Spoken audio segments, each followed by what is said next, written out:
I hope everybody had a Merry Christmas in the year 2016. However, I'm going to present an interesting topic, and that is the fact that, well,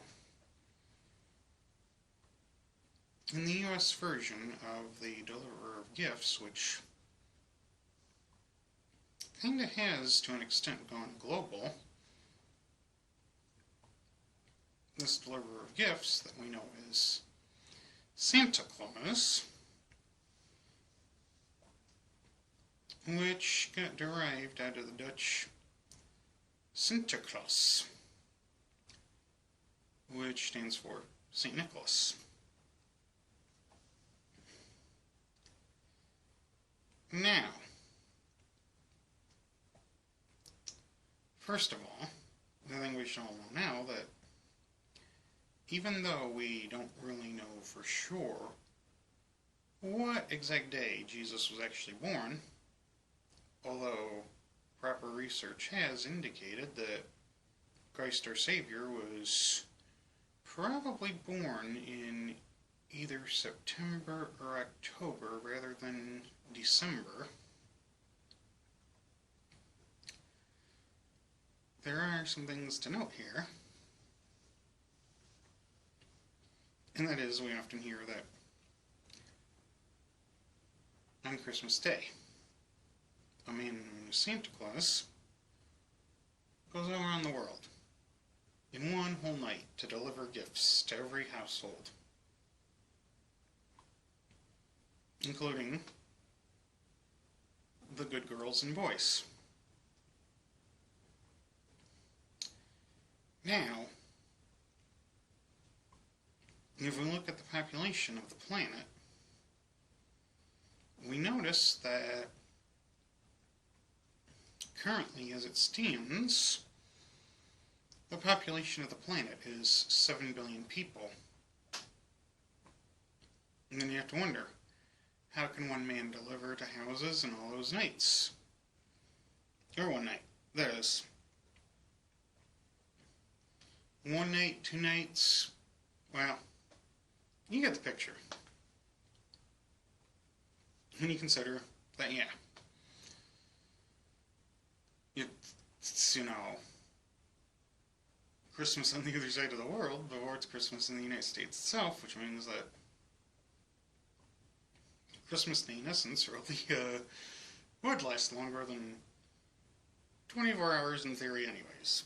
But still, all in all, how would one man alone get gifts delivered to all those houses in one night?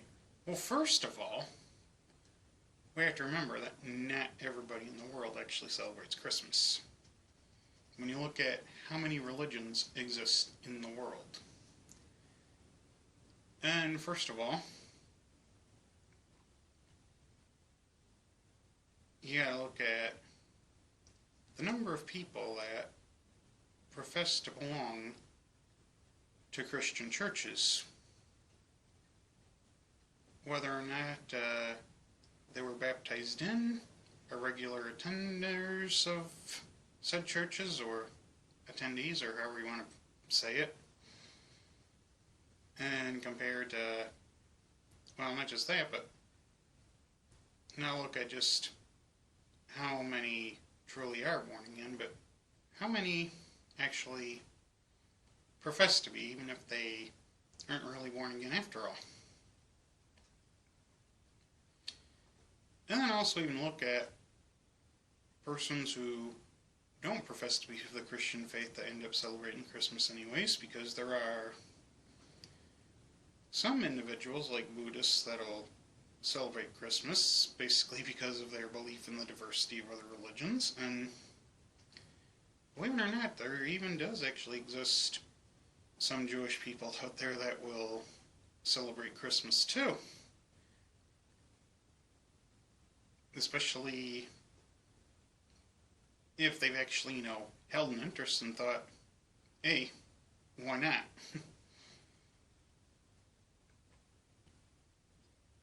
And there are, some people of even other religions that have gone about celebrating Christmas too, and all that.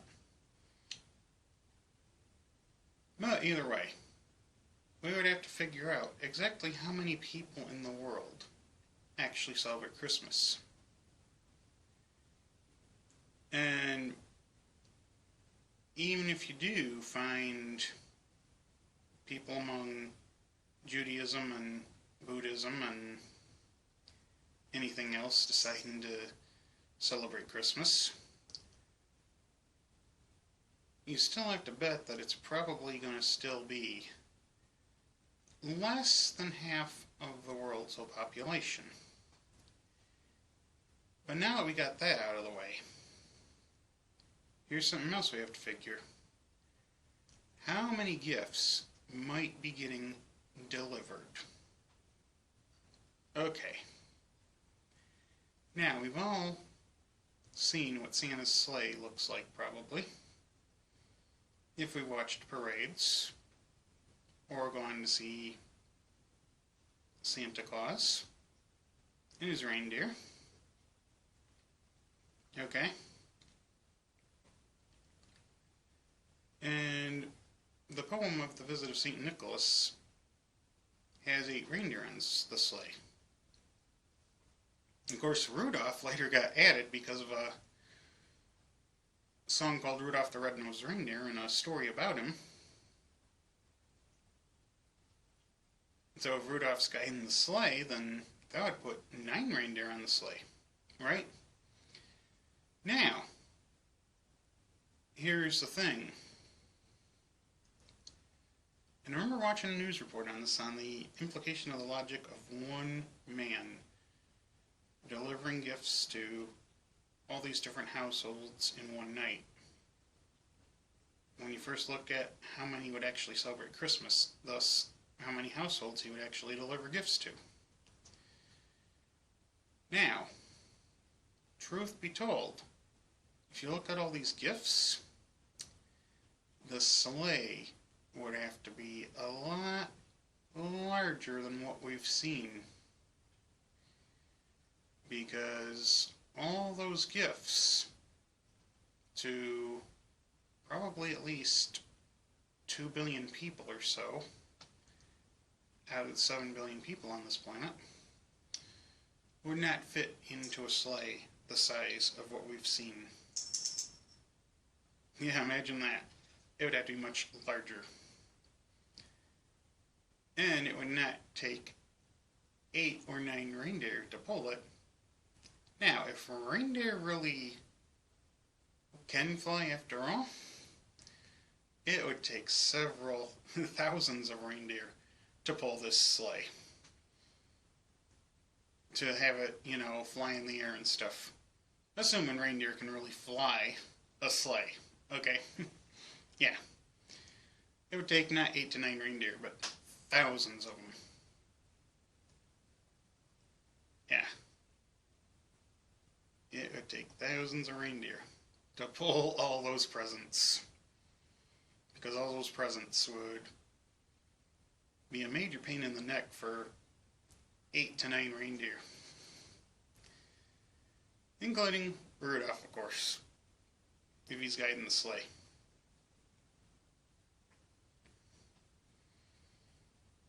But that's not the only complication we're dealing with. Santa Claus would also have to get all the gifts delivered into 1,700 houses per second. Well, actually more than that. Might be even 1,800 by now. But yeah. Do you think any one man could,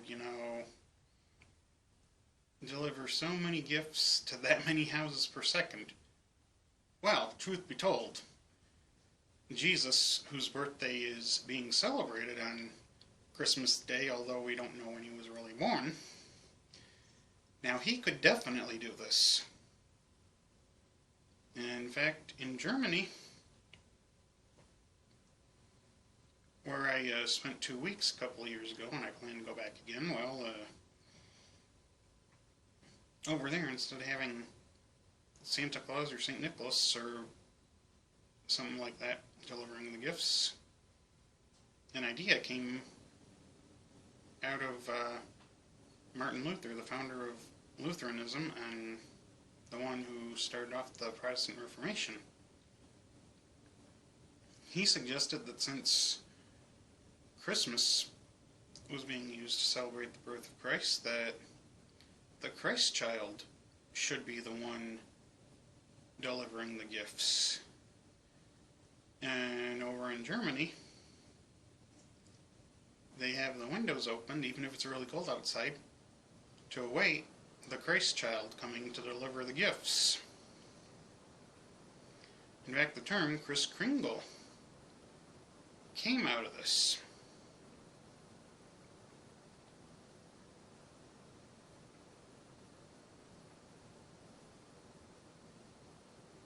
And the Christ child definitely could deliver all the gifts to so many houses in one night, but St. Nicholas, Santa Claus, no.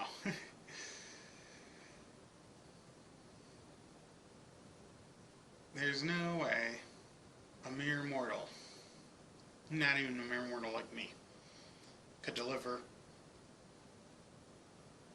gifts to 17 to 1800 houses in one night alone. You know, that many per second in one night alone.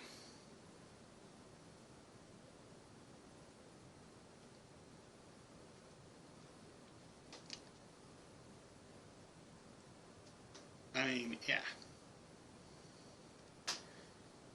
But, you know what though, when children are told the story of Santa Claus, they definitely don't question all this logic at first.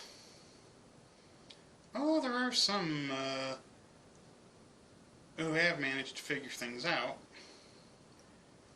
I mean, my sister figured out no such thing as Santa Claus before my parents ever told me, or what was my mom that said, by the way, there's no such thing as Santa Claus.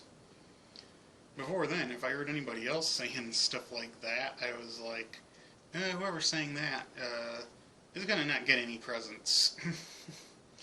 Like, I remember hearing it from this one guy that bullied me and whatnot, but and he was a bad boy at that time anyways,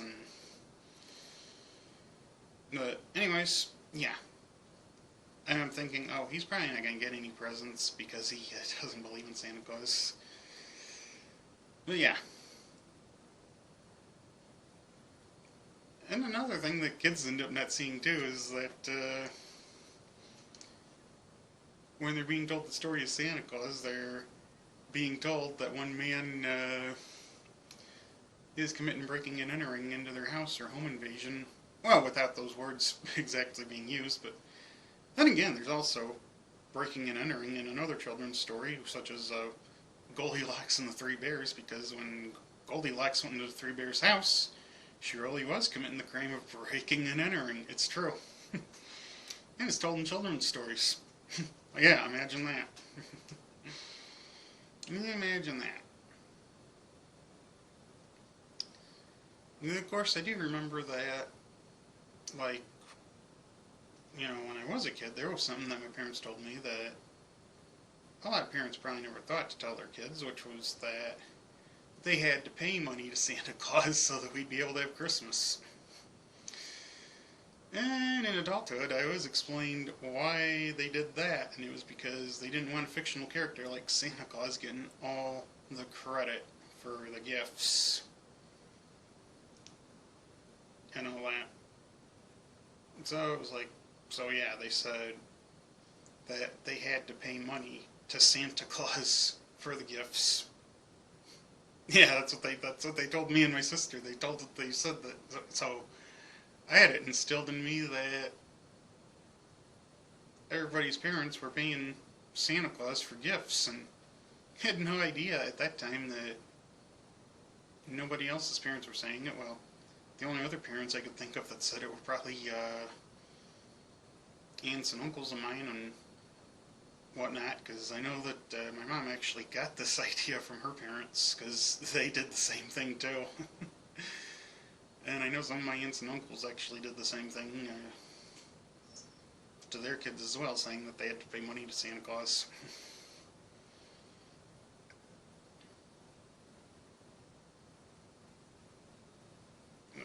But yeah, I tell you what though, I'm sure some people watching this video are probably going to say, you just ruined Santa Claus for me.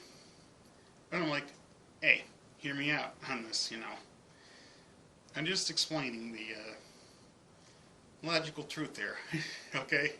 It's not like I'm trying to ruin anything. I'm just explaining, you know, the logical truth. And I'm hoping that other people might, you know, look at it. Okay. Thank you for watching, and God be with you all.